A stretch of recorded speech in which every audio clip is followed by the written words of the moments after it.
with Andrew, James, Paul, Tim, Elliot, and Clive. This is Arsecast Extra and Arsenal Vision live.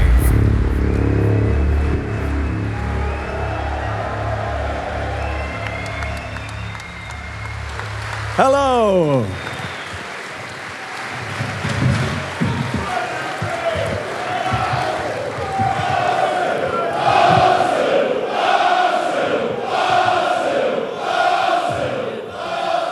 Everyone's in a good mood tonight, it seems. I don't know why. Ask him again tomorrow.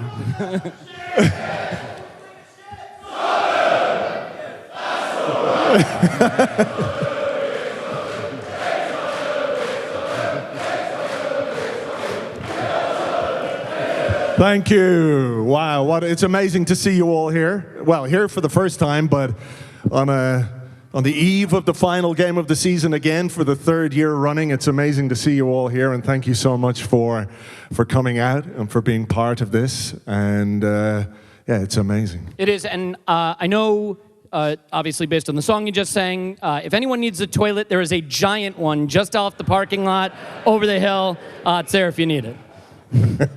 So just to give you the rundown of what we're going to do in this show this evening, we are going to talk about tomorrow, obviously. We're going to talk about the season. We're going to pick a player of the season each, a moment of the season each. We also have a giveaway in part two. We've got a signed shirt by the entire Arsenal squad, so we will get a random number generator out, and one of you people out there will go home tonight with that wonderful prize. And in part two, after you've all gone off to have a drink and come back a little less rowdy, we'll do we'll do some questions, as we normally do in the Arsecast Extra format. So that's what lies ahead. Yeah, I do want to just take 1 second, and we're here to talk about the season that was and what could happen tomorrow. And our best moments, one of the best moments for all of us is the chance to raise money for the Arsenal Foundation. I know so many of you here gave so generously. Can't thank you enough.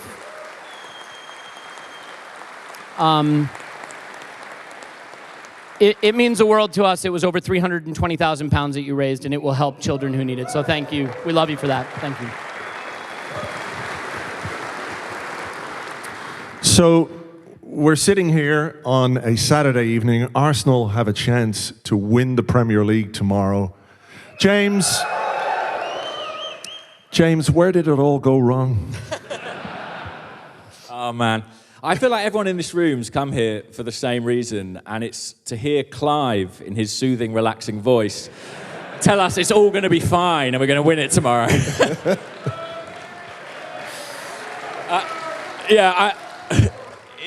It's very, very exciting to be here, you know, to be at the final day. That was really, like, what I was asking for, what I wanted. Can we take it right to the line? And we have done that, which I think is an amazing achievement. I know people will pick bones out of it and say, you know, what about Aston Villa? What about Fulham? But when you look at the amount of games Arsenal have won during this run-in, I think it is extraordinary, the effort that the team have put in to get us to this point. And yeah, that's it. Let's do this, I guess. That's the last thing to do. I think it's worth considering, too, some of the things that we've done this season, but some of the things we don't have to do. In fact, how many times this season did you root against your own team at your home stadium?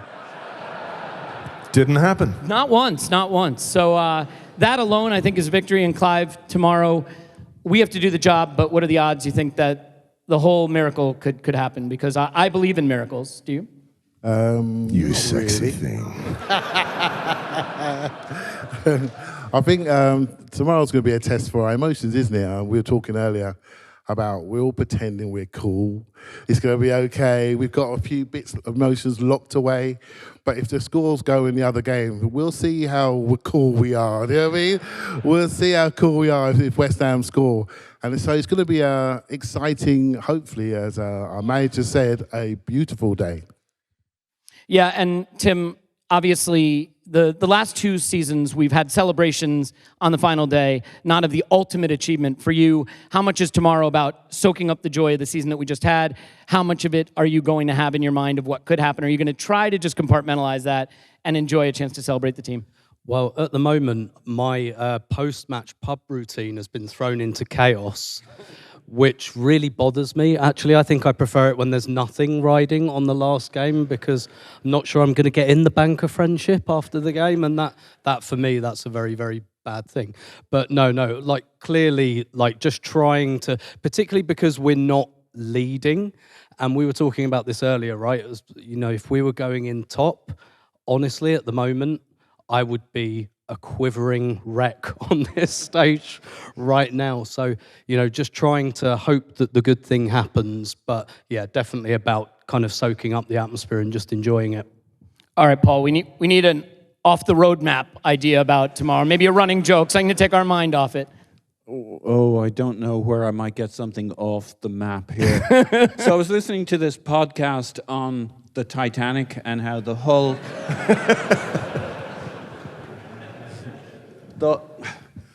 I can't work under these conditions, Elliot. So the hull is containerized, right? I'll keep it short, right? I've been like the Titanic. I've been really containerized. I wasn't worried about tomorrow, but people keep ruining it for me, Andrew. What? He read the letter out that the council was sending out to the people for the parade on the Monday, and I'm like, it should be caveated with, but we're probably not going to win all the way through it. I've been really good. Like, that was a moment watching Spurs, and like, they've got no chance. And suddenly they do all right for a half, and I didn't have my life flash before my eyes, but I had the title flash. Like, this could happen today in the next 45 minutes. So I've had it compartmentalized. I get it under control. But like weird things could happen tomorrow. I'm scared. I'm starting to get scared right now. That's basically it. Calm me right down. Thanks for that. Yeah, the whole Titanic thing, you know, that ended well. Well, you see, if the Titanic had hit the iceberg straight on, it would have been fine. But the captain tried to veer it to a left, and it ripped along. Hope you're listening, Somebody cut Mikhail.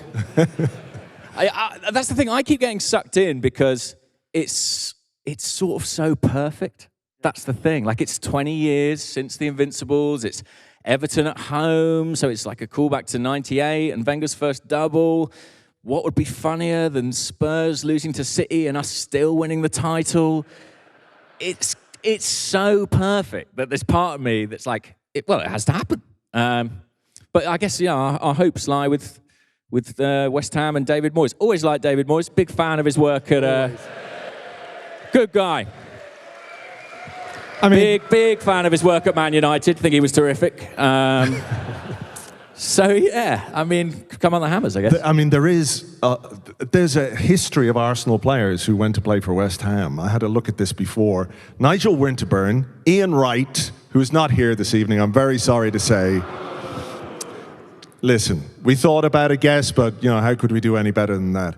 John Hartson, Louis Boamorte, Matthew Upson, Freddie Ljungberg, Kaba Diawara, Davor Suker, Jeremy Aliadier, Manuel Almunia, Yossi Benayoun, Alex Song, Henry Lansbury, Lukasz Fabianski, Samir, I don't know, Jack Wilshere, Marouane Chamakh, Carl Jenkinson, and Lucas Perez. The spirit of those guys has got to get us over the line, get West Ham over the line tomorrow against Man City. There's some quality in there. Is there any chance we could send them some players tonight, maybe? A certain D. Rice. Yeah. Yeah. Well, he could do a job for them, I think. Do we know if Rodri likes lasagna? Do we know if anybody in the City team likes lasagna? Can we deliver it? They're just eating super noodles. The Man City, they're taking the easy option. Did you say super needles? Noodles. Oh, okay. 115 different spices. Pep's Special Blend. So how about this, before we get into awards? I think it is a special season, and it's worth not just looking forward, but looking back. So, Clive, how about you give us a sense of how you think about this season in the context of the journey that we're on, regardless of what happens tomorrow? What will be your sort of enduring memories and thoughts about this season? Yeah, first memory basically is almost from game one. You could see we were more serious as a team, and we'd learned from last year, and we definitely focused a lot more on what we did out of possession, and so we looked like a team that had thought, you know what, we're quite good. Now we need to show we're quite good. And I think we could all see that we were better and more adult. But obviously, originally in the first phase of the season, we weren't scoring as much goals. We weren't so free-flowing. But I felt all along that it was all about the course. And in 2024, I think we got 46 points out of 51. And I think that tells you that they're learning about the course and what it looks like. So my overriding feelings are there's not a lot more we can do, but there's still lessons to learn, as it always is, to get better. It'll be interesting to see how we renew and rebuild, because I think we're only just starting, basically. I think this is going to be a wonderful 3-year period in our lives. Well said. Well said. Tim? Yeah, I think this season, when you look at last season, you think maybe a little bit loose off the ball, and then you go and buy Declan Rice, and you go, yeah, that's probably going to go a long way to solving that. That's a good idea, actually. And yeah, I think you can see the maturity of the team this season as well. And I think one of my kind of memories of the season, I think, will just be that period in January, February, where we played a load of rubbish teams. And it was like, it's not enough to just win these games. We have to annihilate these teams. And like, we go into tomorrow with, +1 goal difference on Man City. And that gives us a chance. That's a little tiny edge we work really, really hard for in destroying some of these teams. 5 and 6-0, and that gives us just a little bit more of a chance tomorrow. And I think for me, this season is about a team and a coach that just wants to work every single margin possible, and that's the thing I think I relate to most about this group. Paul, I mean, if you could maybe give it to us in the context of the Hindenburg or something. Well, the Hindenburg did have a great season, it has to be said. Like, we signed 2 big players this summer. I'm back to Arsenal, by the way. Rice and Havertz for a lot of money, a lot of attention. And it felt to me like the first half of the season we saw Rice and we saw what he brought. The second half of the season we saw Havertz and what he brought to us as a club, the dimension he brought. And Mikel doesn't like the word control, but it was the word we all used. He wants domination. That was the words he likes. Mikel has brought in a whole new lexicon of words this year that I think really explains his philosophy, and that's one of them, domination. He uses the term beautiful, with a beautiful moment, a beautiful day, beautiful game, to free up the players to perform. And I think the first half of the season was control, and the second half was when our attacking game, and we have both now. It's the yin and the yang. We didn't have that last year. We didn't have that control. He didn't like the word control, but control, domination, attack, we have it all. We have the yin and the yang. We feel more complete, for sure. And as Clive always says, you immediately arrive and you always complete football. You never as arrive. he always says. So we've arrived, right? And we've completed football. I just think the only shame of a title race, not that there's a shame of it, but the only shame of it is it denies you the chance to luxuriate in the moments that this team gave us across the season, because you're looking for the final glory. But to beat Liverpool and to beat City and to beat Spurs in the toilet just down there and to hammer Chelsea and some of the big results we got, to progress in the Champions League and be on that big stage. And then some of the moments that we got that didn't even involve us. To see Ange bravely put 9 men on the halfway line as Nico Jackson desperately tried to score goals. To watch Palace put 4 past United. We got so many great moments this season. And it may not be tomorrow, and it may not be yet, but I think as the summer wears on and as we look back, maybe, just maybe, we'll come to appreciate how much joy the season gave us along the way, because it was one of the most special seasons in recent memory, based on the special moments we had. Oh, I agree. I think,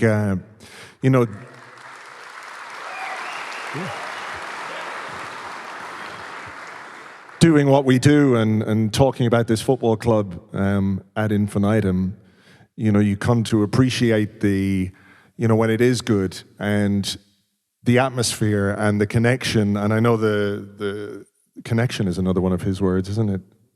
That connection has been built, but I think, we've experienced that whether you're online, whether you're at the games, the connection within the fan base itself, I think, is really, really strong and really important. And there's no sense of, despite the fact there's always a few lunatics around, we're not a fan base that is at odds with each other anymore. And I think that's really, really special. And it helps make something like this really beautiful as well. And like Mikel talked about connection, the fans right from day one. It wasn't just a throwaway comment. You can look back on it. You can his identifying that it's a trinity. It's the club, the players, the manager, and the fans together. And I think that's really paying off this season. You're seeing that connection. You're seeing it all come together. The man has a roadmap, a blueprint, and you're just seeing it play out this year. James, I mean, would you agree that, much like Paul's mic technique, Arsenal are improving year on year? But never arrives. Yeah. I think in the case of Paul's mic technique, it really is a case of marginal gains. I think that the most commendable thing about this season is the consistency. I think to be able to challenge as well as Arsenal have done over consecutive years is not straightforward. And when you look at Jurgen Klopp's time at Liverpool, there have been ups and there have been downs. He's pushed the team really hard, run City really close, indeed won a league title, but hasn't always been able to follow that up with a second consecutive season. I think to deliver a second season of a title race, a second season of progress, of progression in the Champions League, is a credit to the club and, listen, a credit to Mikel as well, because I think he made some brave decisions in the summer. Some decisions like signing Declan Rice, maybe a no-brainer, right? The best midfield player in the Premier League, costs £100 million, you'd do it. I don't think you'd say the same about some of the other recruitment decisions, players like Kai Havertz, David Raya, and ultimately he's been really proven right on those. So, I think to deliver a second season like this, it's a really fantastic time to be an Arsenal fan. And if there is any sort of little bit of sadness in me, it's that, I desperately hope, and I believe we will over the next few years, get the trophies to kind of crown that achievement, because it is an achievement in itself, but the trophies are what give you the celebrations, the parades, the moments, the pictures that last for a lifetime. And this team is so close, so I want it for them so much. But they deserve it, and I think we deserve Yeah. it. We deserve it. We absolutely deserve it. These people deserve it. Everyone deserves it. Should we give out some awards? Yeah, why not? Let's start with our Player of the Season awards. So. Yeah. By the way, later as well, don't forget, we've got the highly contested Cunt of the Year coming up. Yeah. It's But before that, some less important. Strong field. strong field this Strong year. field Very this year. strong field. Elliot, why don't I start with you and you can give me your Player of the Season. I had a tough one with this. I had two choices. I'm going to go a little off the board. I know we discussed it ahead of time. I have to pick Mohamed Kudus for his winner tomorrow. I just don't see how you can look past it and what he brought to the club. But if it has to be an Arsenal player, I will pick Declan Rice. Now, just to be clear, we've all picked a different player, but Declan Rice is certainly one who would be deserving. I think anytime you transfer to a club with that kind of fee hanging over you, the expectation is set not just that you can be okay at your position to perform ably, but you have to excel. And he delivered some of the biggest moments of the season right away. The winner against United was an electrifying moment. He stepped into a leadership role. He never shied away from what he was asked to do. He told in an interview, I'm a 6, but I actually could be a center back. Mikel says, go play 8, and what does he do? He figures out how to go play a more advanced role and does it effortlessly. It's also so important to remember that one of the most important abilities is availability. And Granit Xhaka left the club with our blessing in a beautiful moment, went on and won everything that he could win, but he was always available. And so to get a player that could be as good as Rice was, deliver the moments he did, like against Luton and United, and always be available, I don't see any way we are challenging for this title without him doing that. And to do that without ever buckling under the pressure and expectation of his fee, I think it's remarkable. So for me, Declan Rice is certainly one of the good candidates.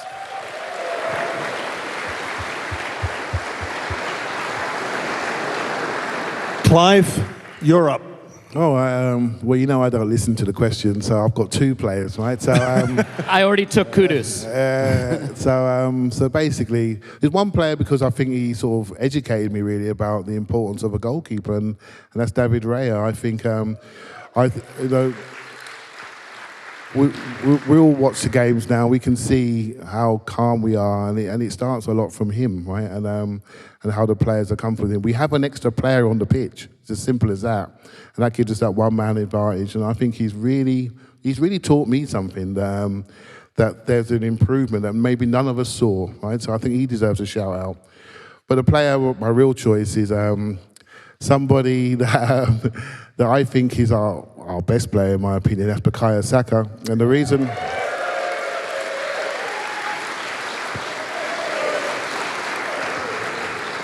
From a football point of view, every time I sit down in my seat and we get the game starts and the ball goes out to him, he does the first thing that gets me excited. The first cross, he beats his man, the first shot, or gets a penalty.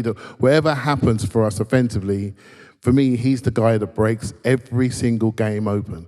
Even if he's having a bad game, you look at his stats afterwards, his key passes, and for him to do that at 22, been doing it for 3-4 years, I think it's amazing. On the personal side, I mean, as an individual, I mean, could he be any better? Could he represent us any better, you know, as a person? And I think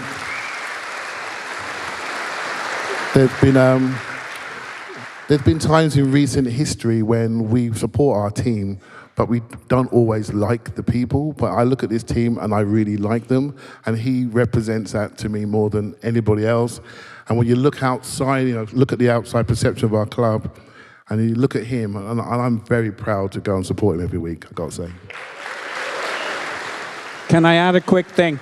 We were at the Armory recently, and they have the baby onesie football kit, and I'm looking at him like, there's only one name that goes on. What name are you going to put on the back of the baby Arsenal kit? Starboy.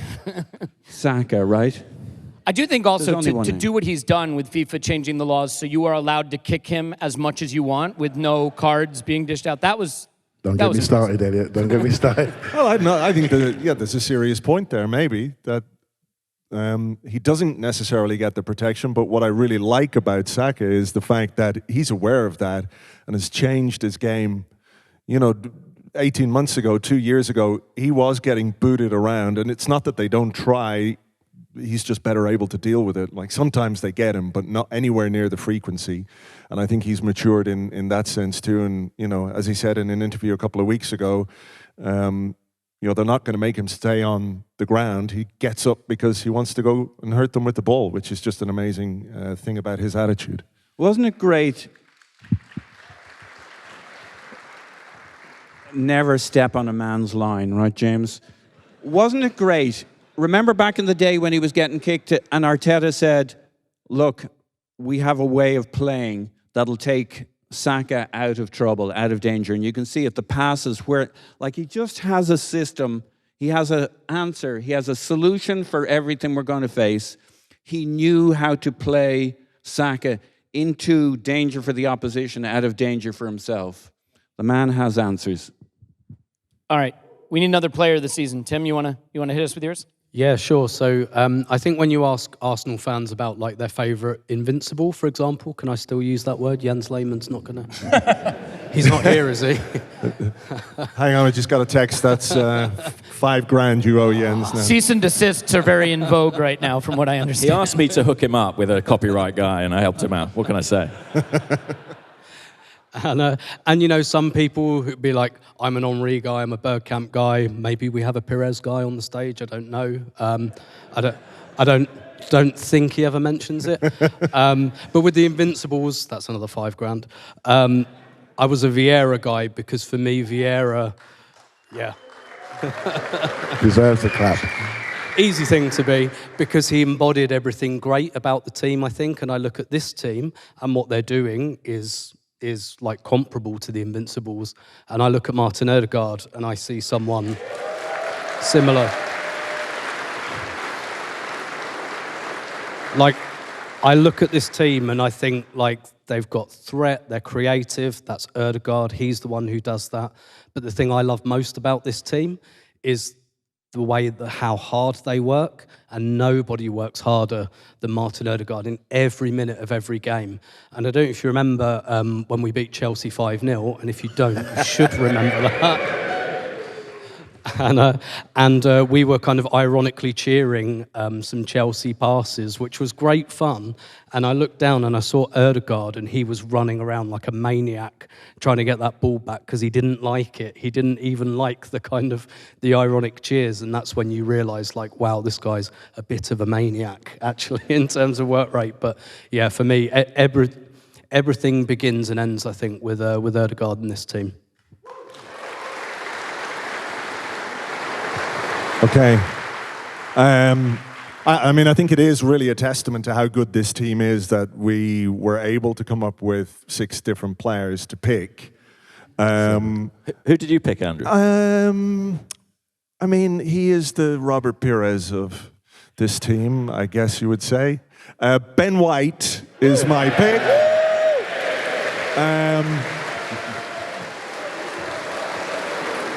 The tan, the tattoos, the goalkeeper. Well, I was fiddling with the goalkeeper's gloves. That nearly came out very wrong. Sorry, but I think what you said about Declan Rice, where availability is a huge plus, applies just as much to Ben White. This is a guy who is always there, who works so hard, who is defensively, I don't think he gets the credit he deserves defensively. I know he had a little bit of a spell, but came back. He's been brilliant in the second half of the season. He's been brilliant from an attacking perspective in the second half of the season as well. I love the character. I love the mischief. I love all of it. And you know, this season he's had to cope with all that England nonsense as well, which was, you know, he was hung out to dry by sections of the media on that, and he didn't really do anything wrong, in my opinion. So on top of all that, to be playing at the level he's playing and just to sort of produce week in, week out with those golden thighs is just amazing. I will... As a guest in this beautiful country, I will refrain from criticizing its national team manager. But what I will say is that feel free, to be honest, Elliot. You're with friends. I think that the way that Ben White has been covered outside of Arsenal circles reflects a lack of curiosity and interest about football, a lack of an ability to see the plain information in front of you, because someone heard him say, I don't watch football, and decided we're going to define him by those traits, by his quirky personality, instead of seeing someone who played in midfield at Brighton a bit and at center back, came to Arsenal and was a center back, was moved out to fullback, was told, actually, you're going to do fullback differently. You're going to step inside and invert. Now we want you to add the overlapping, but you still need to be able to cover. And when you're injured, don't say you're injured, just go out and play through that injury. And in such a technical and complex system, for Ben White to have evolved every season to become a different player and a player who adds strings to his bow, and yet to somehow be characterized as incurious about football or not a serious professional, means you're just not paying attention. And we've been paying attention, and he is a wonderful player. Paul? Quick thing on the Ben White. I loved the fact that they said, oh, he said he was homesick, but he didn't go home. He went and joined Arsenal in Dubai. I don't think they know what home looks like. That is home for him. He's home. When the sun is out, that's where home is. We got his back. Right, so my player of the season, fine picks, guys, but Kai Havertz, right?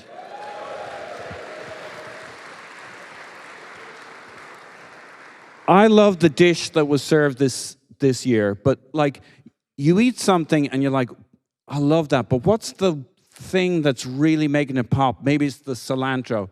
Kai Havertz is the cilantro in the meal this year. I don't even know what that is. Coriander. I just want to be clear. I watched Paul spend 45 minutes trying to get some meat out of a langoustine last night, so I don't know if culinary analogies are the way to go here. Nasty. Anyway. Well, for the rest of them.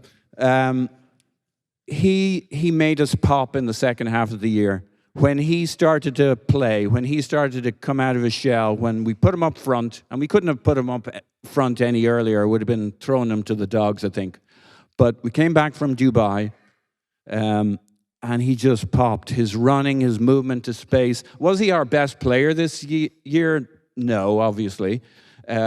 especially across the whole year. What is this? Not sure best Paul's fully player of the understood the year? assignment. This is the player of the season thing, yes. And yet, in another sense, or more correctly, he was.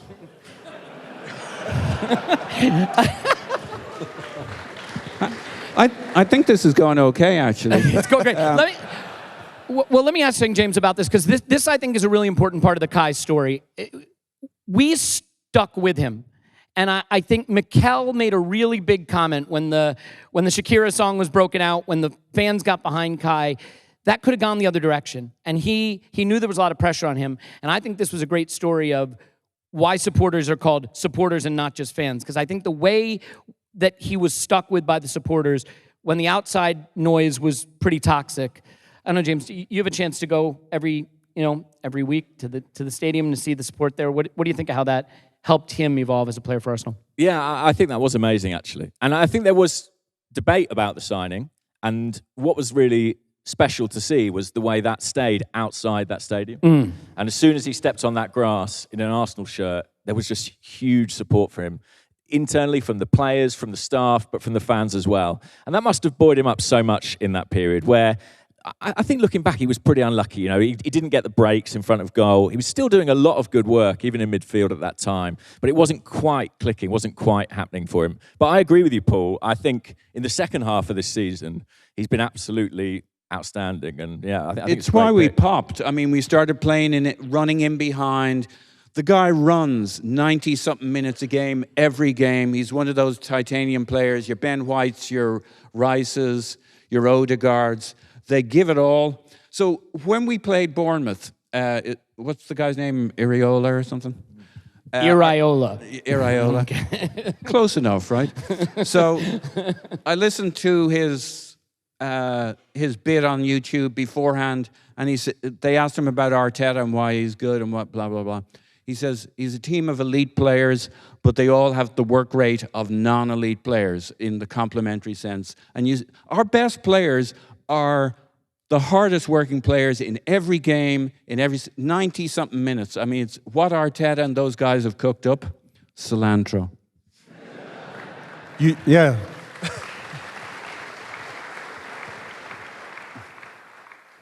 It's not the best ingredient, is it? Coriander. Anyway, James, who's your player of the season? Well, what's extraordinary is we've done 6. Clive gets 2, obviously. Obviously. And there's still a few names that I could pick. The one I'm going to go for, you spoke about players making effort. This guy makes plenty of effort, but he never seems to break sweat. And that's William Saliba.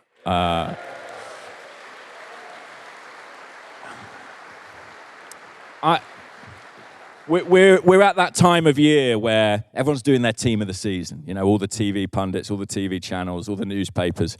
I haven't yet seen one worth its salt that doesn't have William Saliba in it. I think he's been outstanding. I think he's been probably the outstanding centre-back in the Premier League this season. I think Virgil van Dijk was also very good up until March. There's another guy in our own team who's not been bad either. And it almost feels churlish to pick one, doesn't it? Because they're such a brilliant partnership. Pick them both? Yeah, fuck it. If Clive can, why can't I? Yeah. If Clive can, why can't I? If Clive can't, why can't I? Right, my pick is William Saliba and Gabriel. That's all right. Moment. All right, so the other thing we want to do is pick the moment of the season. Now, I was told very clearly it has to be an Arsenal moment, so no Schadenfreude from me this time. But Who told you that? I mean, it was strongly suggested. No, I don't. Paul, what did you say to him? Something about the Titanic, and that was the iceberg. But so, Andrew, why don't you kick us off? Oh, actually, you know what? Why don't we work our way down? We'll work our way down to you. Save the best for last. Okay. Okay, Tim, what's your moment of the season?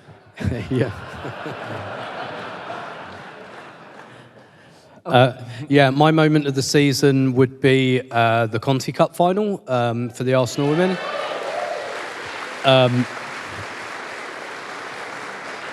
Not a vintage season for the women, but obviously that was the crowning day. But not just winning the Conti Cup for me. I was kind of off to the side in the press box, and the Arsenal fans were behind like this really nice kind of cop stand at the Molineux, and I kept looking over, I kept looking at the Arsenal end, and it's completely full, completely red and white, and then I'm looking over to the Chelsea end, and it's like 1, 2, 3, 4. 4 of you, well done. But there was a lovely moment at the end where they won it and the players went over and they played The Angel by Louis Dunford over the tannoy, which was great because I think whoever the stadium DJ was hadn't listened to the lyrics before they hit play. So we got the whole first verse. But no, it was just seeing like several thousand Arsenal women fans singing The Angel with the players as well. And I think not just the kind of the trophy and the crowning moment, but the fan culture. It's not just like there's a lot of talk about the numbers with Arsenal women, but it's the culture, the songs and things like that, and the community that those guys have built that's completely unique in English football. And that was a lovely moment that summed it all up. I think that's great. Yep. All in all, a pretty good spring for Arsenal versus Chelsea in that respect. So I have been reminded that, James, you are up next. Okay. Well, moment of the season. I told Elliot I was going to pick this, and I've since been mercilessly ribbed for my hipster choice. I had to remind him I work for The Athletic. It's basically a contractual obligation. And I'm going to go for the first game back after Dubai, which was Arsenal 5, Crystal Palace 0. And the reason being was that we'd had those 2 games just before New Year where, for whatever reason, we completely lost the ability to put the ball in the back of the net. And they managed to go away to the Middle East and fix it. We don't know how, but they fixed it. And I think it was actually incredibly important. Like, I think if we'd come back to that game and got to half-time and, we were struggling, couldn't find the net, I think, that kind of psychosis can really breed and continue. But the fact that we battered them, and we properly battered them, I think we got a couple of late goals as well to really rub salt in the wound. I think that set us up for all those wins that Tim was talking about earlier. Those sort of, not flat track bully quite, but those kind of beating them up wins, 5-0, 6-0. And that just gave us such momentum going into the second half of the season. I think, for me, that was kind of the turning point. And it was massive. I think without that game, I don't know quite where we'd be. Elliot, give us your moment of the season.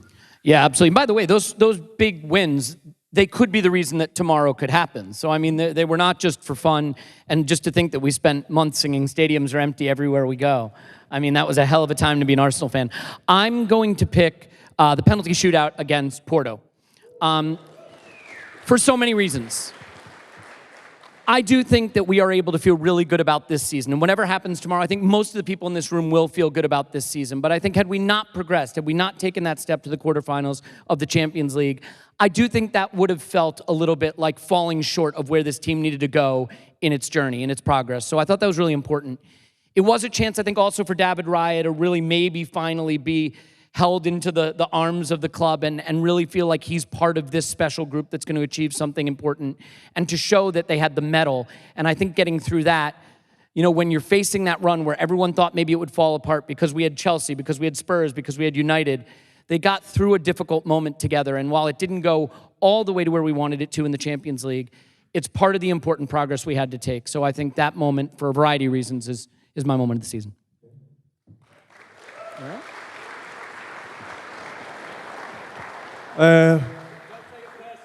Okay. Okay. Clive? Was that it? Is that your moment of the season? No. I think why do we all go to football? We all go for the joy, right? And so the most joyous moment I could think of was the 2 late goals against Manchester United at home. I thought when Declan Rice's first goal was joyous enough, but there's nothing beats getting 2 goals close together, right? And when that happens, the second goal, you're still not sat down yet, and then the second goal goes in, and it's just like, and the way Jesus sat down Dallo, and Dallo just shot off into the, I don't know, he went down the tunnel. I think he's still going, isn't he? Going. those sort of moments never leave you, right? And the way he sat him down, and in the age of VAR, you knew that was a goal, and you could like let go. And I thought, just keep it simple. That for me was a real moment. And obviously Ten Hag took it really, really well, didn't he? Oh, we'll come to that, don't worry. Yeah, he took it well. Took it well. All I can say about the VAR on that one is, well done, boys. Good process. Paul. Okay, I'm going to go with a moment from Kai Havertz. See if I can make the case here. It's the Chelsea game, 5-0. Third goal, Gabriel tackles some dude in kind of in our third. Was it a foul? Was it not? No, it was clean. I don't care. Gets it to Odegaard. Odegaard spins this ball. Havertz doing that thing he does. It's going to be hard. The microphone and the. I think I got it. Havertz runs in behind the defender. I'm getting better. Onto it, beats the keeper, does the celebration. That's the kind of celebration. Like if you brought your niece to a game and she's like 8, that's a celebration where you can like, oh yeah, that's nice. Yeah. That's what I like. I love Kai Havertz. I don't know if I. It's becoming Okay. evident. Yeah. I'm getting Kai on my own supply.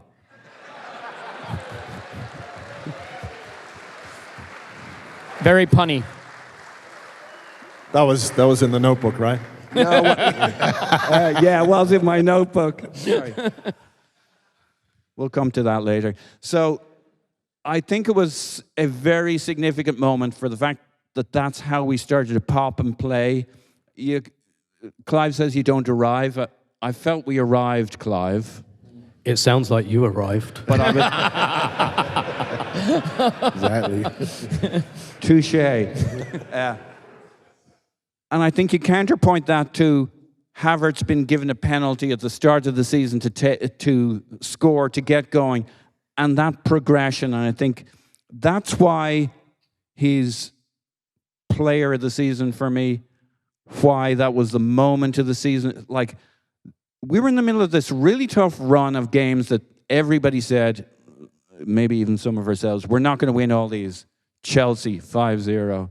Spurs, Man United. They're not going to win all of those. And the run we've been on, I think that really set us up. And we're living the Kai Havertz thing, basically, through to the end of the season. Yep. Andrew? Much like Clive, I picked 2 moments of the season. They came quite close together, and we have a little bit of an audio clip which will illustrate these 2 moments. So if we could fire that now, that'd be great. Foul on Haaland in the penalty area. Then disallowed goal from Garnacho. I don't know if that came across, but it was Erik Ten Hag, Look, foul on if you Haaland. didn't hear it that time, tune into Ten Hag's next press conference. You're going to hear it again. I promise you that. That's it. I like it when someone can't let something go, but that guy lost his mind over that stuff, which was very, very entertaining throughout this season. You know, when they're making YouTube compilations of you saying the same thing over and over again, something's not quite right. Is it there. possible to have a restraining order against an incident? Yeah. Block list for words that a manager is allowed to say out loud. We're just about to head into the interval, but just to let you know that if you want to submit a question for part 2, we have a Twitter account. It is @ArsVisionLive, @ArsVisionLive. And I cannot emphasize this enough. Don't Google that. Clear your cookies, your browser history. Only go to that handle. That's exactly what everyone's going to do right now, for sure. So send your questions into that, and we will take them in part 2. But before we go into that, you guys who are leaving right now to go get a quick drink, we still have one more award to give away, which is our Cunt of the Season. In order to present that award, we do have a very, very special guest this evening from the distant future. Please welcome Christopher Sutton, Jr.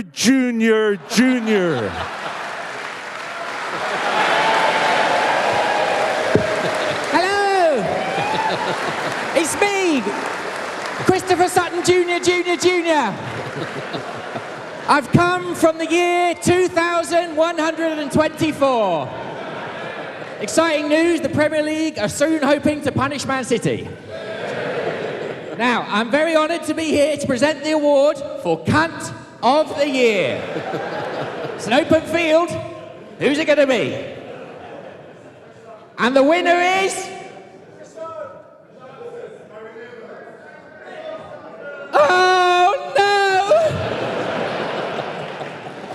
Oh, no, he's such a cunt!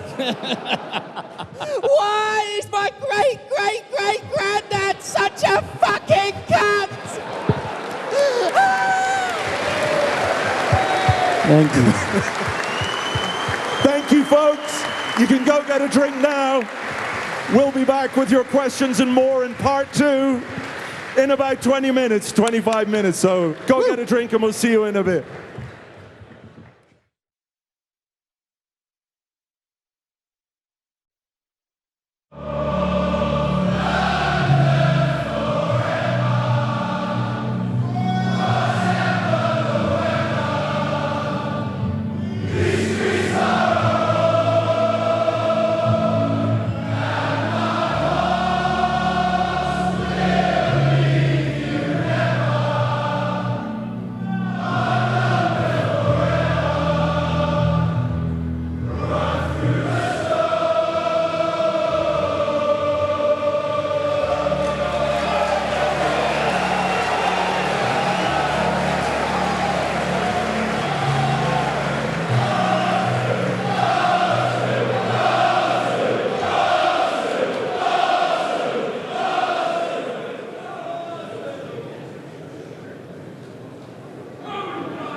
They kept us backstage to make sure I wouldn't sing. Yeah.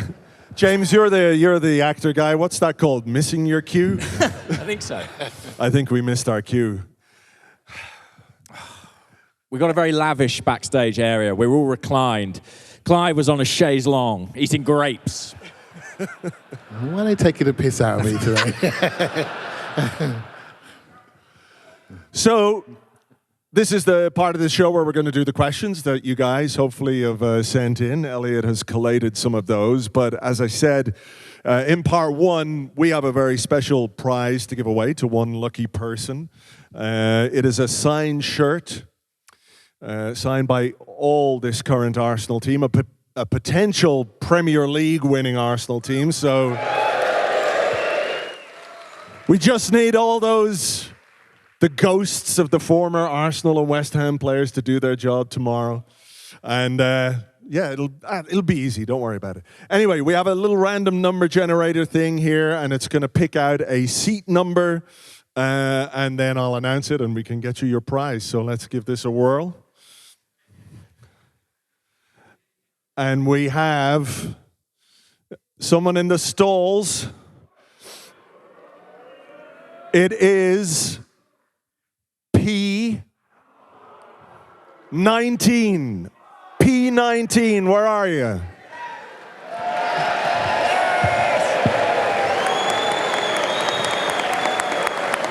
All right. Do you want to come and get it?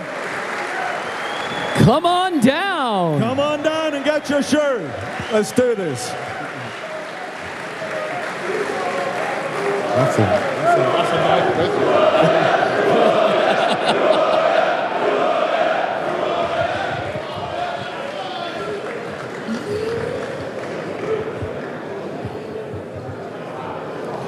All right. Congratulations.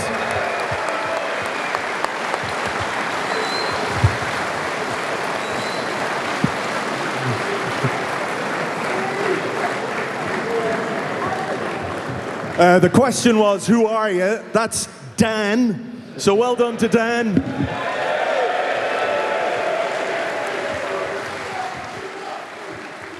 And hopefully that is a very, very valuable memento that he can keep and, I don't know, auction at some point. You cynic. You unbelievable cynic. First question from Jetters for Paul. Do you think the Titanic was an insurance cover-up? The Titanic isn't a funny topic, Elliot. My bad. You're right. Too soon. Too soon? Too soon. Too soon. The serious question should have been, Elliot, the serious question should have been player of the season on the Titanic. Andrew The violinist? No, Andrew and I were discussing this. Like the band playing as the, Yeah. what a halftime speech. Again. There's a trumpet joke we could put in here based on the guys who are on the top of the toilet duct there last week. All right, we'll actually do some serious questions. First one for you, Clive, from Highbury Librarian. If this season's big improvement related to control, what do you predict will be the big improvement from this team for next season to take a step up? Ooh, interesting. So I like these sort of questions, right? So basically, if you look at our team now from looking down on us, what do we have? We have defensive aura. We have a level of physicality. We have a lot of technical ability. But maybe we don't have offensive aura, not yet, And I think if you're looking at us, you're thinking, okay, when we turn up at people's grounds, we've got to have a couple of players that scare people, potentially in the front end of the pitch. Just a couple more that give us a new energy. If you think about the players that are going to be maybe sold this year, they've been around a long time. So in any sort of like high-performance team model where you're trying to build something sustainable, there's a period when you have to renew. And maybe without us realising it, we're going to be renewing some people who have been in this club many, many years, including people at Hale End.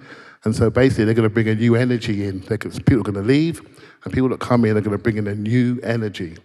And that new energy is going to be part of our new identity. So right now we're sitting there thinking about the league tomorrow, but I think we're going to see a fresh team next season with maybe a little bit more energy in central areas and a bit more offensive threat. That's what I'm thinking about. How do you view, where do you see that threat? Where do you see that threat coming from? Like, are you talking about pace? Are you talking about size? Are you talking about a kind of chaos in a way, a bit of unpredictability in the final third? I don't want to get Elliot started on Darwin Nunez or anything here, but when you talk about those different aspects to our attack, is there one in particular that you think is maybe lacking, or is a priority, perhaps, is a better way to put it? I think for me, in the 5-sub era, I think we need to make sure that when teams play us, if the first time you play us and we don't score any goals, you've got to beat us twice from the bench. We can bring on some real different profiles. I did hear something on TV yesterday saying that we've got about 7 or 8 players that have less than 1,000 minutes, which means we've got inefficiency in our squad, right? So we need to bring in people that are going to play, maybe even reduce the squad size, but make sure the minutes are more shared equally. And so I think having that energy and having a different profile off the bench that's really going to shake teams, so they have to adjust. I think that's our next trick, because think back to the games like Villa, think back to Bayern. We sort of knew we were tiring and we couldn't change it. And so those games are the ones that should stay in your memory for next season when we need to improve. I love it. I'm going to go to you, Andrew, with 2 questions. Okay? Question 1 is just very simple. Do we owe this season to Salt Meat Wanker Guy? Yeah, Sprinkly Salt Meat Wanker clearly has sprinkled not just salt, but some kind of beautiful amphetamines all over the meat. It's just got this team going. Why did we start scoring goals again? Magic dust. That's how football works. Yes. Okay, so we got a lot of questions about transfers, obviously. And one comes from Craig Marks. There were a couple like this, so apologies if I don't read them all out. But essentially, Andrew, because I think I know the answer, who is your dream Declan Rice-esque no-brainer signing for this summer? Oh. Why do you think you know the answer? Well, we've been discussing the player that you'd like, and presuming that you weren't just feeding me a line of bullshit, I assume that that's the guy. Now I remember who you're talking about. I completely forgotten. What's in that Pellegrino? Just Pellegrino. Okay. I think, anyway, unless the sprinkly salt meat wanker's been around. I would really love Arsenal to go for Michael Olise. I know my friend Dan at HLTCO won't thank me for it, but I just think he's an amazingly talented player who could bring something to not just one area of the pitch. I think there's a versatility, and I think there are goals in him, there's creativity in him, there are post-game interviews, which would be like amazing. Now, after the game, we've got Ben White and Michael Olise. Have a fucking go at that. So, beyond that, though, I just think he's a remarkably talented player, and maybe Palace will do a lot to hang on to him and Eze this summer. But he's kind of top of my pops, if you like. Yeah, you know what? Since there's so many questions about it, why don't we just go down the table, one sentence or two at the most, just a player that comes to mind, Paul, someone you'd go for that you think could make the difference, taking us up that next gear, that next level, so we can get to the 96, 97 points and lose the title by a point to City.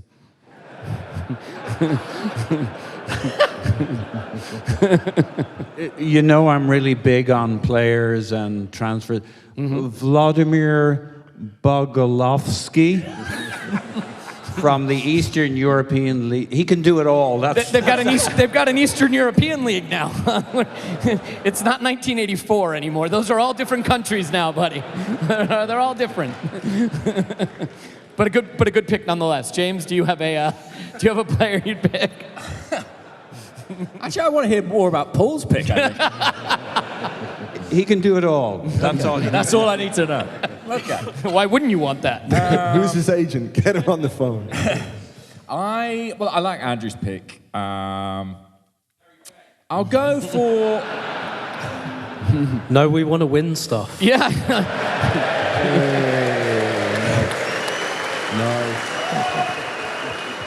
Was that a setup? Because that's too fucking good. Too good. I think I'll go... do you know what? The Declan Rice signing and a lot of Arsenal signings, to me, illustrate that there's real quality in the Premier League. And I think there's a benefit in buying players from the Premier League. So I'm going to pick another Palace player. I'm going to pick Eze. I think he's absolutely quality. I think he could play a number of positions in this team. Eze for me. Yep, that's a good pick, Clive. I know it's going to be hard for you to pick just one. Yeah, I've got a Can few, you pick right? just one? Can I do... Can I... Oh, I've now got three. Obviously, Isak's easy to pick, right, isn't he? He's easy to pick. And I know it's a risk, and people are probably going to boo, but I really like Pedro Neto at Wolves, and I think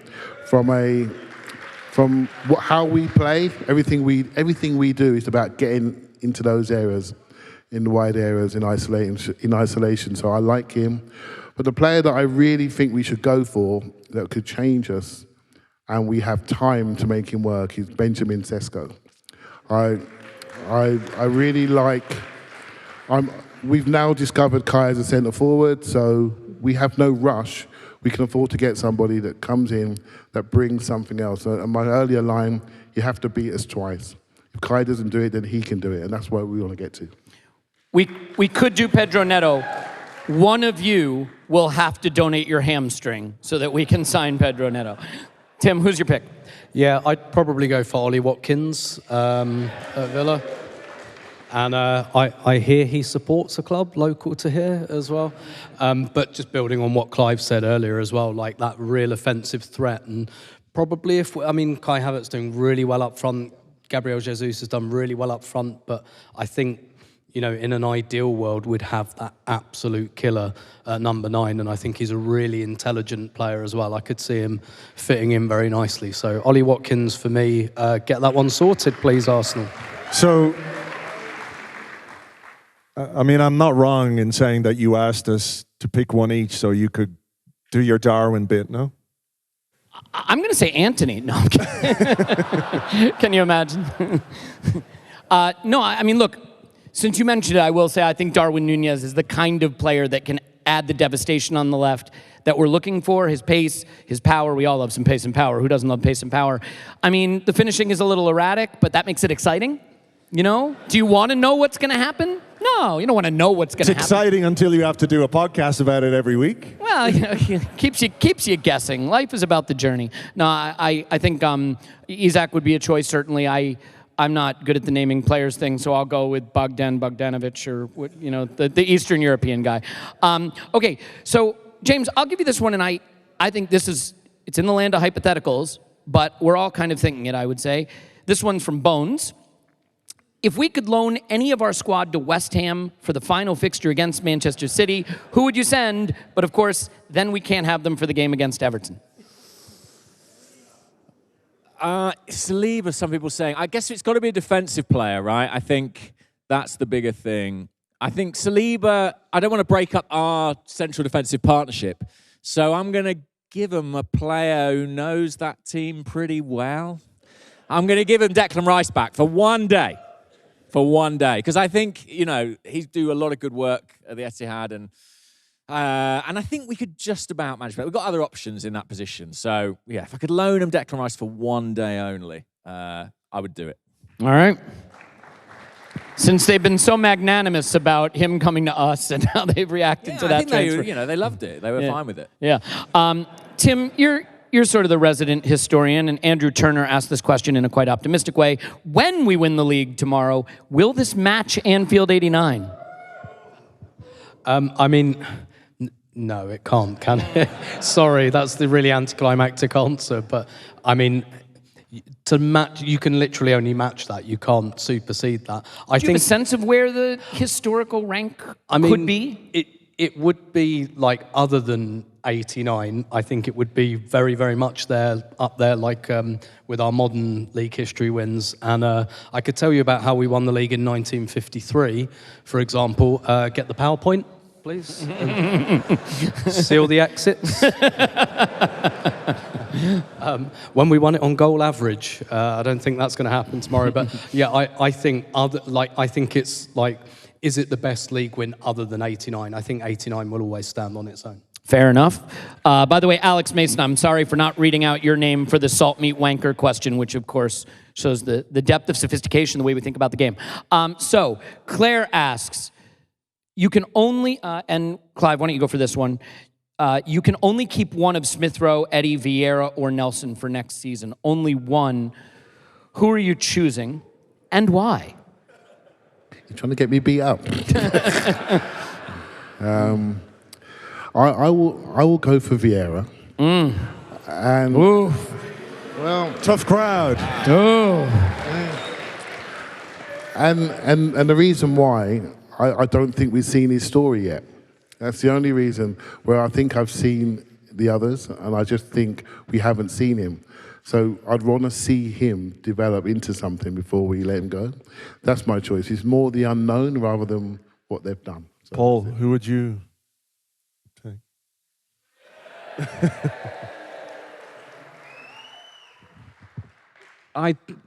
It's interesting. We kind of seen the Smith Rowe story, but we haven't really. I think there's so much more to come from him somewhere. West Ham. Yeah, maybe. On Sunday? Yeah. It's Still not, time. It's obviously not going to happen. There's obviously something where he's not an Arteta guy.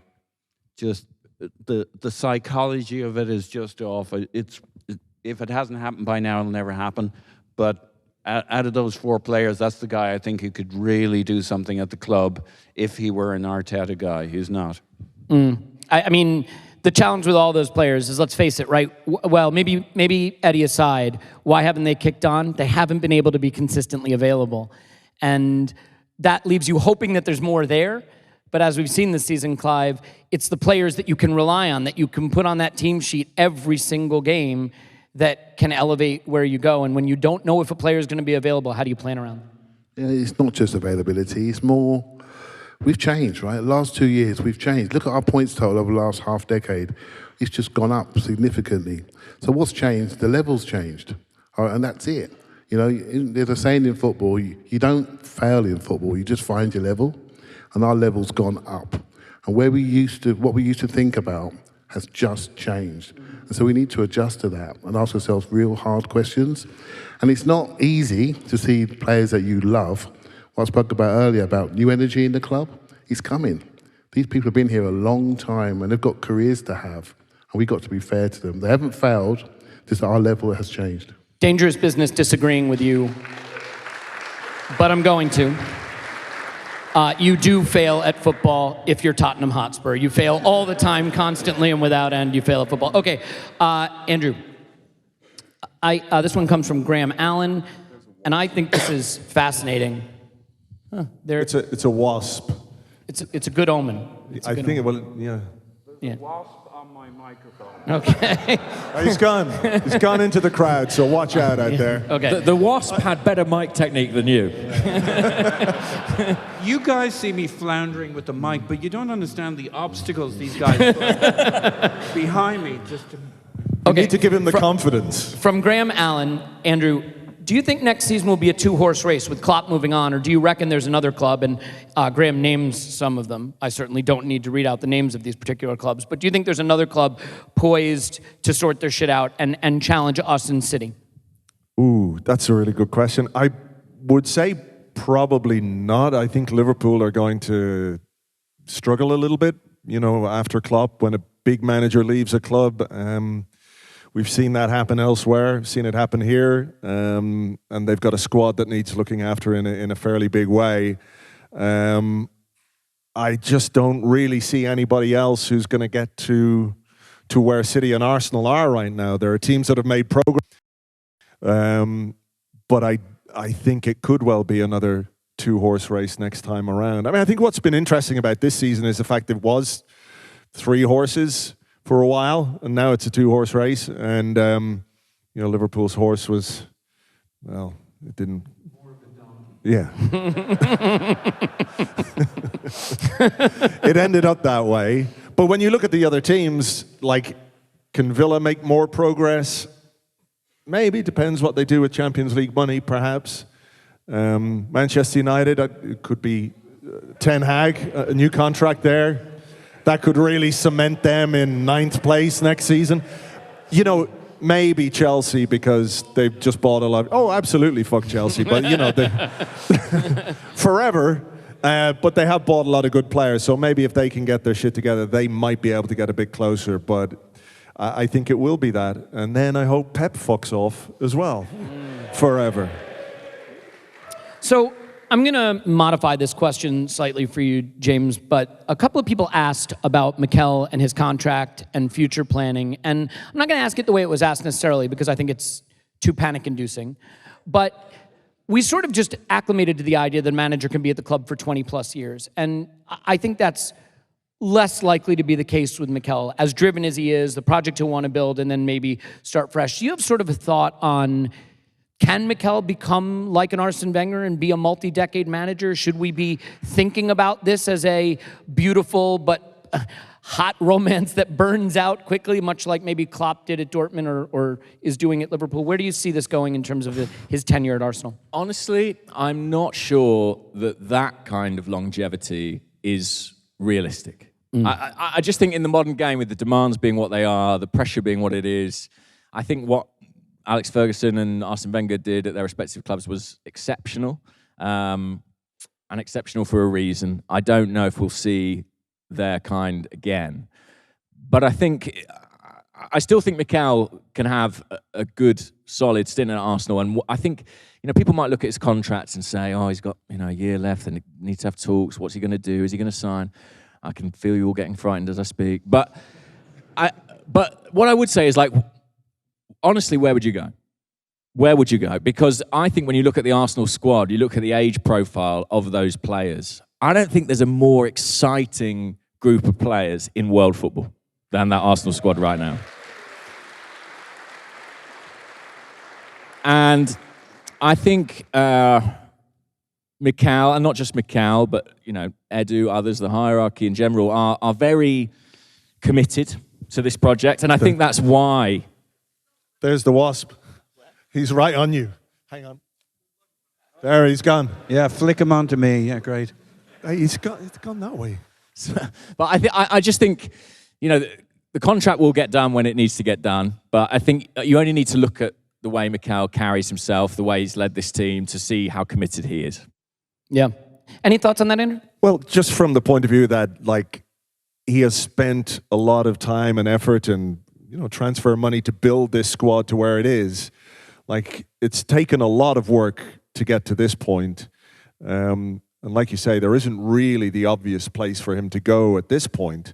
So I think he will consider, I really do think he will consider his work at Arsenal undone until he wins the Premier League and maybe even the Champions League. So I think that will tie him to this club for quite a while yet, because I think his ambitions aren't just to be very, very good and be loved, but to literally win trophies, because that's how you get yourself into the pantheon of managers like Guardiola, like Klopp, like Wenger, like Ferguson. That's what he will want to do. Clive? Yeah, just quickly. Obviously, Mikel doesn't work on his own, right? He's got a number of really high-class coaches around him, and if you can't get the big guy, you try to destabilise him by taking away his key people.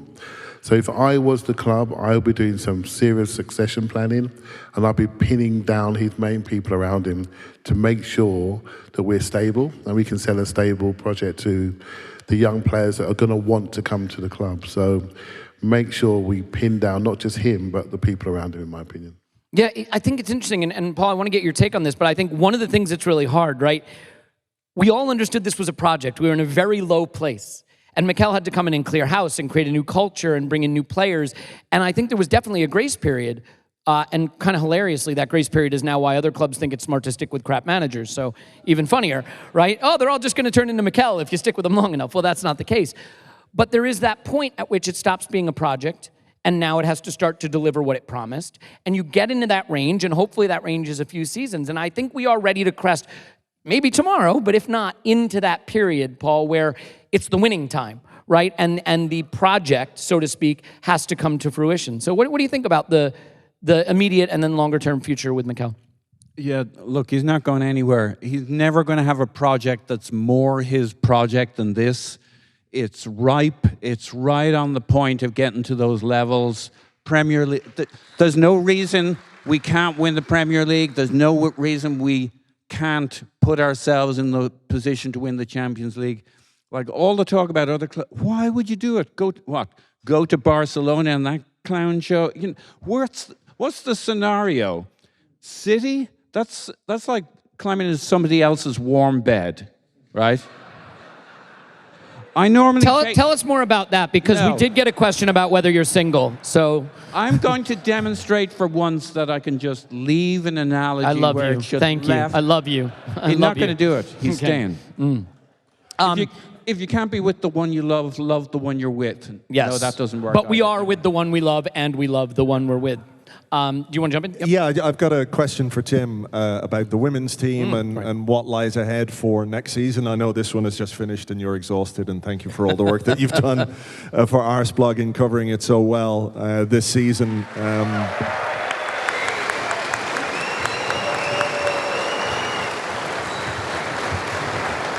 But obviously there's a change at Chelsea, and Emma Hayes has been extremely successful there, and I don't know if it's a case that, like in the men's game, when a very prominent figure leaves the club, there might be a period of instability. Is that something Arsenal could and should be looking to take advantage of next season? Yeah, absolutely, because it's quite unique. It doesn't happen that often that something like Emma Hayes in Chelsea, and it's not just Emma Hayes going, they've got some experienced players going. So if you're looking at, unfortunately, they've won the league 5 times in a row. And that really sticks in the craw to say that, particularly with Arsenal standing in the women's game. And Arsenal haven't competed for the league for 2 years, and that's not really acceptable for Arsenal standards. And everyone at Arsenal knows that. Jonas Heideval knows that, etc., etc. So yes, in short, they absolutely have to do that. I'm reasonably optimistic that they will. They've done a lot of transfer business, brought a lot of players in. I think it's taken a little bit of time to settle down. They've had injuries, they've had return from injury, but I kind of look at Arsenal at the moment, and the announcement that was made this week about more games at the Emirates Stadium, and all of that just really, really. Well, the wasp again. What did they say? It's an ex-wasp. Yeah. But that like having the stadium full like that, that's a massive recruiting tool. So when they bought Emily Fox in January, they took her to the Chelsea game in December, and Arsenal smashed Chelsea 4-1, which was great, in front of a sold-out Emirates Stadium, and that's how you get big players as well. So, the setup is there. The players, I think, are there, but now they've really got to bring it together, and I think they're going to be under pressure to do that next season. Well said. Okay, so this is one that I think we can each have a whack at, just really quickly. So start all the way down with you, Andrew. Mattman, not to be confused with Batman, says, what opinion or prediction did you have at the start of the season that has turned out differently by the end? Jesus, I'm no good at this one. Paul, do you know one? One of your opinions? No, one of his own, and I'll have a think about mine. No, I don't think I got anything wrong. That's what I'm struggling with here. Okay, Clive is brave enough. This should be, what opinion did you have that I remember that you got wrong? Maybe, and this could be a common one, I guess, is maybe that the Raya signing wasn't one we really needed to make. But actually, it probably has been more effective than I had thought at the time. In those early periods, I was like, bit on the fence, but... I hated that decision, and I hate it now, but I think if you're going to trust a manager with a vision like he has, I just expect there's going to be a decision that I, hate, but you give it to him. And, it played out. Again, I was right? I thought, I hate this decision, but I know why he's doing it, and you let him do it. Yeah, and I actually think that those are the decisions that really can take a club forward. It's the same when it comes to selling players. I think we hold on to players too long. You need to be selling players at a point when it is a bit divisive, when it does feel a bit jarring, because that's when they have value. And I expect Mikel and Edu and the club to make more decisions that surprise us, because I think that's part of their job. Yeah. What about you, Clive? You've got one, or did you want to go to the same one that we're all talking about? Yeah, I think the goalkeeping one is the main one. The reason why, the way he was introduced to us, we were sort of thinking, well, maybe they're going to share the role, but it became really, really clear that one player makes this play completely different to the other, and I feel it's a real shame, and it's a bit ruthless, but it is what it is. But I think, as I said earlier, I think the goalkeeping situation and goalkeepers, full stop, I think they're way more important than we realise, and I think that's really became clear this year. What about you, Tim? Yeah, I think we do a pre-season pod, and you force us to guess certain things. It's written down, you can check them. Yeah, I think I had Gabriel Jesus as top scorer this season. Yep. And I think I might have used the phrase that Gabriel Jesus will explode, and unfortunately it was just his knee that exploded. But now we're having conversations about moving beyond him potentially, about the club. Some mischievous reporter put something out about the club potentially being open to sales on that. I don't know who that guy is, but I'd really, really like to see him right now. But yeah, I wouldn't have predicted that Gabriel Jesus would not be, we'd be on, competing for the title on the final day, and Gabriel Jesus would be a kind of peripheral character to that. Yeah, I definitely had the same prediction there. It's funny because I got a lot of the team predictions right in terms of how we perform as a team, but on the individual level, it hasn't played out the way I expected. Kai making center forward his role. Leandro Trossard, we haven't mentioned him tonight at all. Isn't that interesting? And the real Leo. Yeah. It's just interesting how these players pop up and play such an important role. And we all picked a player of the season, and the guy who's just scored every important goal in the run-in wasn't picked. So it just shows you how much of a team thing it was. I think the thing I most got wrong is just when they got the last-minute winner against Sheffield United, I bought into the idea that Spurs were winning the title then, just like the media. And I don't know how I got, they celebrated, they ran to the crowd, they had just beaten Sheffield United, and weirdly, they fell away and did not win the title, which is... It's inexplicable, It's really. just a huge surprise, a huge surprise. And Harry Kane, by finishing third, will not even be in the Super Cup next year. So but he does get a big fuck-off cannon trophy. Yes. Yes. So... all's well that ends well, I guess. Yeah, Clive, let me ask you a tactical one quickly from Nathan Phillip. Who will the mythical left 8 be? And in answering that, is that the position that you feel you look at on the pitch right now and feel we're still trying to solve? Kai becoming center forward, great. We think that left 8 role was the one that was earmarked for him. If that's not where we're going, is that the next position? Who might it be? Is that person in the squad? Well, I don't look at the left 8 like you look at it, right? So for me, I don't think Kai's done at 8. I don't. And I look at it as like you have 2 players top of the box, and he's very good at top of the box. So I think the real question is how we invert from the base. I think the real person going to unlock this team may be the one that's had the cruciate, and that's Timber. I think if he comes in, I think he will unlock the forward areas because we allow us to play, take someone out of the back line who can really cover his side. So I don't think the Havertz midfield thing is done. And I think he'll do very well there. He's the sort of player that can run and see space. You don't always need to be facing your own goal to see that. You need to be facing their goal. And I think, that's not finished yet. Can I just stay with you for a second? Because you mentioned him. Is there a chance that Fabio Vieira could make that role his? I mean, do we need that role to be more of a creator, more of an attacking threat? Or do you like Rice at 8? Do you like the idea of that guy who can just be a counter-pressing monster like he is? No, I don't worry so much. I think... well, I do, yeah, in case you're not aware. That's why my friends call me Whiskers. Yeah. Well, honestly, the most important thing is we're all nerds in this room. That's why you're here listening to us. So the most important thing is to have variation of options. So if you want to say Vieira plays there, yeah, I'm all for it. Do well, son. But then you come out and someone else comes in there. The key is not to fix that 11 and have those variations. That's why I don't think Havertz is done. But we've got to get a centre forward that gives us a lot of what he gives us.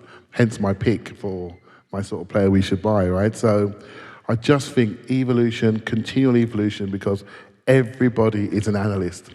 And they will rumble us if you don't do our work. James, this is a question specific to you, and it gets at the heart of what we're willing to do to be supporters. And Galbar asks, what sort of suffering are you willing to endure for the team to win the title tomorrow? Pretty much anything. I mean, if you like, at the end of the show, I could just sit on the end of the stage, and you could all just one by one run up and kick me in the balls. If that gets us over the line, it's a small sacrifice to make. The bar is open till 11:30, so maybe we'll just do that in the bar so we don't crowd the stage area. And that way we can have you need to give them a little break between ball kickings. That's a good point. So they can descend again. Yeah. I mean, there's no way we can be sure it guarantees us the result tomorrow, but it's worth a try, right? It'll be a bit of fun. Yeah. So I'm going to ask myself a question. And honestly, It's normal, Paul, isn't it? This one may be a little bit meta, but I think it's an interesting thing to discuss all of us out in the open here together. And this one comes from Lydia. And she says, I think she says, Lydia Blagden, do you feel a pressure to champion any particular narratives, to keep fans motivated, to keep up a positive attitude, a siege mentality, so that we can all play our part as fans? And the reason I want to bring this up is, fundamentally, we're all just fans talking about the club we love. And people will say to me, you used to be angrier. You used to get upset about stuff. And I'm like, have you seen us lately? And I think what's really interesting to me is I really try to keep in mind where we were and where we've traveled to. And there's something about the benefit of the doubt, right? If you've been a parent, if you have a good kid who follows rules and tells the truth and does the things they're supposed to do, they get the benefit of the doubt, right? You earn the benefit of the doubt. I think what's changed for me the most is I trust Arsenal again. I trust the leadership at Arsenal again. I trust the manager at Arsenal. I trust these players to come through. And so when things don't go exactly right, I don't think it's for failure of the right process. I don't think it's for failure of competency. I just think it's because football is a weird game, and sometimes the ball doesn't bounce your way. And so, Andrew, I kind of wanted to ask you, when you look at how you talk about Arsenal now versus maybe how you talked about it 8 years ago, 15 years ago, is there an evolution for you in terms of where you've gone with this club, but also, the way you think about the team that we have today? Probably a bit less sweary than I used to be. Fair enough.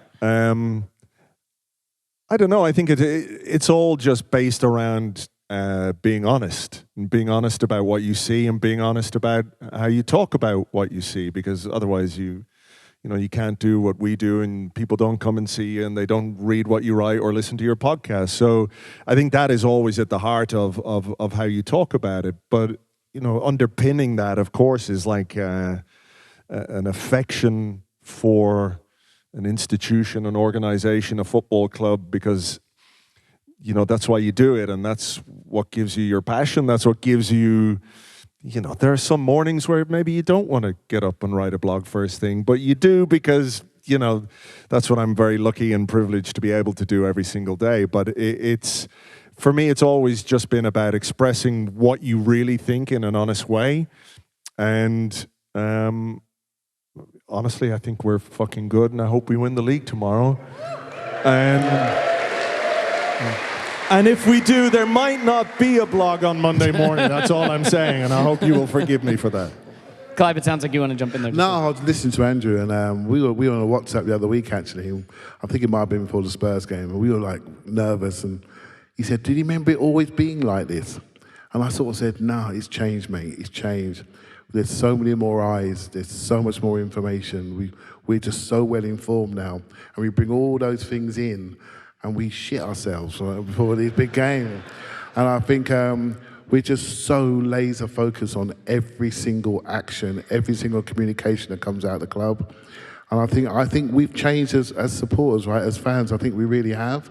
I think every time we sort of meet people in the street, and Elliot, people come up and say, thanks for doing what you do, etc. But thanks for adding to our experience. And I think, just moving on slightly, I think we're incredibly lucky to have the support that we have, and that we can add to your experience and people want to listen. So I just want to say that. Yeah. All right, I think we can start to wrap, but so one of the things I thought would be nice is just to sort of, I know the season's not quite over, and this could look really silly depending on what happens tomorrow, but I thought maybe just out of 10, what you rate the season, and a quick sort of explanation for how you landed on that. So, Tim, what do you have out of 10 for this season, and why? Yeah, I'd give this season probably a 9 at the moment, I think. Obviously for it to be a 10, we'd perhaps have to bend some financial rules and... any idea how many? 114? Maybe one more than that. Well, one more. Okay. And, like the domestic cups, we didn't really perform in those and in the FA Cup, but I think it was really important to go to the quarterfinal of the Champions League. And obviously it sucked not to get any further than that. But, to your point about Porto, I felt it was so important to get over that hill and into the quarterfinal and playing a team like Bayern Munich and competing with them again.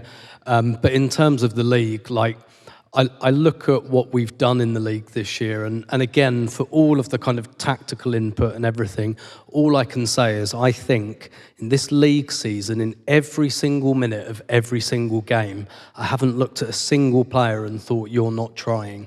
In every single minute of every single game, whether we have the ball or whether we don't. And I think as a fan, you can't ask for more than that. Well said. Clive? I suppose it's maybe the question you asked a little while ago. I just thought of an answer. I think... this feels all too familiar to me. When we started the season, I didn't really understand the impact of the Champions League and what it would have on us. I just forgot. I forgot how emotional those days are. And when we went to Porto, it was like a different sport, wasn't it? It wasn't even the football I knew. So that was the thing that maybe caught me out, maybe caught the team out, because I truly believe the Bayern week was the one that we struggled the most in. And I think that might be the chief learning. So I think Champions League football, how we attack that this year, how we allow it to drain us or not drain us, I think it's going to be a big part. Champions League, we're not just trying to win the league, we're trying to win the league and the Champions League. I think people got to realise that. So I always sort of not too worried about the other cups. I know the people don't agree with me, but I do care about those big two. And if we sit and look at ourselves honestly, we want one of the big two. That's going to change our lives, right? So that's my focus. Put you down for 9 then? 9. Well, James, and let me ask you a question just about what Clive said, because I do agree that the addition of Champions League changes the dynamic of a season massively. If we're going to go from 9 to a 10, is the next step maybe a different approach to rotation? Would that be an area that if Mikel was here and he said, I really want your opinion of me and how I can improve as a manager, a conversation we could all visualize happening, would you reference rotation, or do you think that's overblown? No, I think it's a thing. I think if you look at the use of players, there's a core group that the manager really trusts. And then there's a few players on the fringes of that, and you'd like to see that core group expanded. I think even as Clive said, even if it means you're carrying less numbers, but you've got 18, 19 players who you really believe in, you really feel you can swap in and out without weakening the team, I think that'd be a big step. I think managing a Champions League campaign alongside a Premier League campaign is incredibly difficult. I actually think one of the most important moments in the title race, potentially, is actually City going out of the Champions League. I think that hurt our Premier League chances a little bit. Obviously, we can still do it. So it could be a 10. It could be a 10. And I desperately hope it is tomorrow. I don't know, man. Don't know. It feels like it. Like I said, there's a lot going for it. As a narrative, I like it. I definitely like the narrative. Paul, how about you? I'm going to assume, sorry about this, that we're not going to win the title tomorrow. It's the Titanic. It's got compartments. Yes. You brought this on yourself. Yeah. I'm going to give us a 10 out of 10. Because I don't think, regardless of tomorrow, I don't think you can reasonably expect a better showing of this team this season. It did everything I want, hoped, expected. We're heading for 89 points tomorrow. 90-something goals. I mean, for fuck's sake, right? And there'll be people who think you can't give a 10 out of 10 without a title, but that is outcome-based, and we don't do that kind of analysis on our podcast, Elliot. That's news to me. There may be many of those people here, and you know what I say to those people, Elliot, don't you? But we're not going to say Fuck them. Yeah, what about you, Ender? I mean, I think to be 10 out of 10, you've got to win it. So it could still be 10 out of 10. But I think say it to his face, Paul. Say it to his face. Hey, Paul. I think a 9 out of 10. Certainly, Premier League. The effort, the consistency has been amazing. Champions League got to the quarterfinal. I think that was kind of a line in the sand. Not a line in the sand, but where you would have liked us to be. And I think those two Champions League ties, I think, are going to be quite instructive for Mikel Arteta going forward. I think he will have learned a lot from those. So how that factors into summer planning and what we do in the transfer market, we'll have to wait and see. I think they weren't brilliant games. It was brilliant in the first leg against Bayern for a while. But, I think you can learn a lot from those experiences and how Porto played and what they did to us in a way. How do you counteract that? So let's hope it is a 10. We get that extra one tomorrow. But I think 9 out of 10 is a solid mark. Yeah.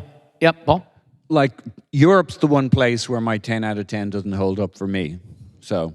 No, I think that's fair. And ultimately, it's sort of interesting if you think about it, right? Last year was a shock.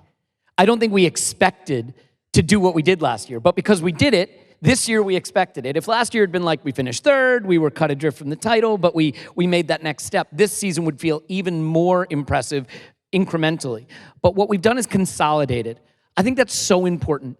You can't have it be a moment and then you slide back and suddenly you're battling for fourth again. And I think we've shown that we're ready to consolidate our position and that this is something that we can now at least expect to challenge for moving forward. So I have it as a 9 out of 10 as well. And I think, do you want to start to wrap so we can get some drinks together? Yeah, I think that's what we're going to have to do because there's a time limit. I don't quite know how to wrap this up. Well, really, what I would like to say, obviously, is thank you to all of you. And I hope for each and every one of you that what we're hoping for tomorrow, what we're looking for tomorrow, whether it's a scabby goal that goes in off Rodri's arse in the 93rd minute, or somehow Mikel Antonio falls in love with football again by scoring a hat-trick against Manchester City, and we do what we need to do against Everton, and we all have an amazing day, whether we're going to be at the game or elsewhere. I can't explain how much I want that for everybody. So, yeah, there you go. I don't know. Yeah, I think just as a final word for me, the word that comes to mind is always gratitude. I sit here and I think, how can this even be? How can we all be here like this together? It is a community, it is a group of people that I love with all my heart and soul. I can't be more thankful to have you in my life, to have all of you in my life. And I think what we share together and the way we come together about Arsenal makes it bigger for me and hopefully bigger for all of us than it would be without one another. So I want to say thank you to all of you for that. So the bar is open until 11:30. We'll be going off stage and we'll go back in there and we'll hang out and have a beer or two. Just once again, thank you so much for being here. We love you all. And we'll see you next year. And we'll talk to you after Arsenal 10, Everton 0. Yay.